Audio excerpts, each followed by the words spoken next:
I'm here with Tom at Indirati Meets in Vienna. Tom, during your keynote this morning, you had some very interesting comments around electric vehicles. Sure, yeah.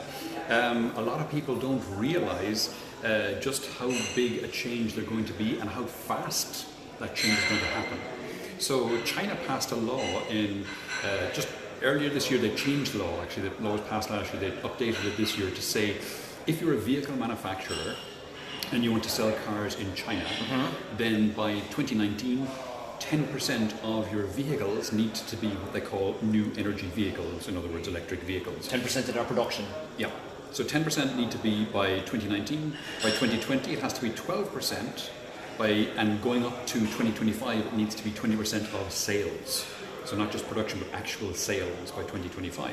And of course, what this means, because China is now the world's largest car market, it means every single one of the big car manufacturers who wants access, they all want access to the Chinese market. They've all suddenly announced big plans for spending tens of billions of dollars or euros on their electric vehicle plans.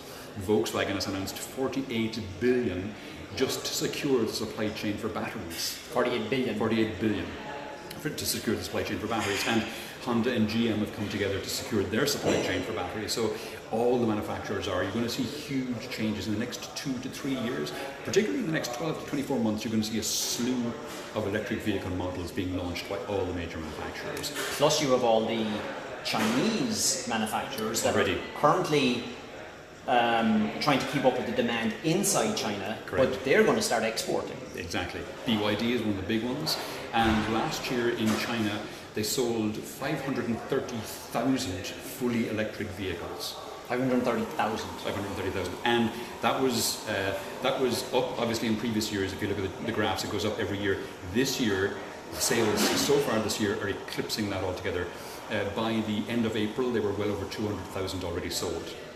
So now the other thing you had this morning was that we often hear about it's electric vehicles and it's the electrification of transport and whatever and all the value that brings. But you had another incredibly interesting point on the cost of the traditional combustion car and how that changes completely compared to electric vehicles. So I mean, everyone's aware of the fueling cost of electric vehicles being cheaper than internal combustion engine ones. That's an obvious one. Yeah.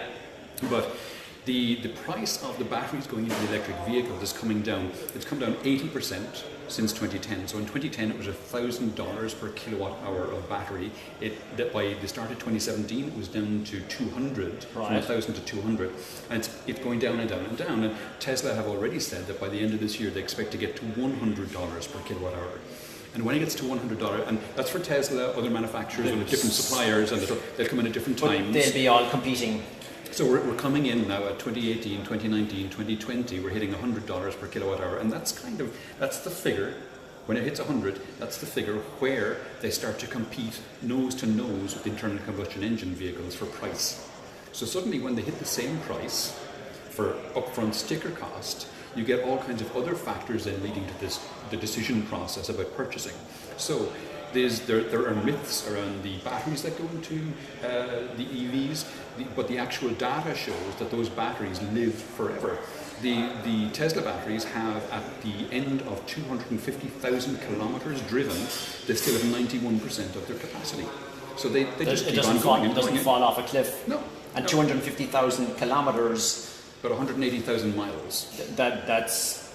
That's seen as long life for a diesel vehicle today. Correct. And my own car is a Prius. It's a 10-year-old Prius, and it's got 97,000 on the clock after 10 years. I don't drive that much, but you can see. So, but you had a point in on the let's say the failures. The failures in a combustion car. That was the next thing I was coming to. So a combustion engine vehicle has over 2,000 moving parts, whereas an electric drivetrain has about 20. So there are far more parts to fail in an internal combustion engine vehicle, and they do from time to time. But there's very little to fail in an electric vehicle. The only things that you need to change in an electric vehicle are tires and brakes. And even with the brakes, because they use regenerative braking, you need to change the brakes far less. So the only thing you're really changing in an electric vehicle is the tires. So they will be cheaper to buy, they will be cheaper to fuel, they won't fail, because they don't have the parts to fail, and the battery will live forever.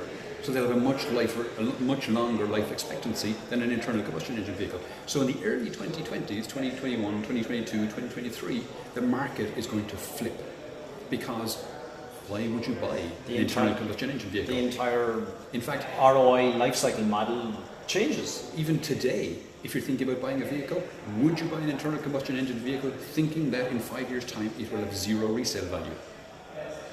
It's, Why would you?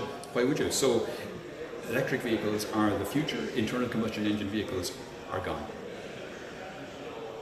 Cool. Thanks, Tom. No problem. Thanks, Kevin. Thanks for having me on.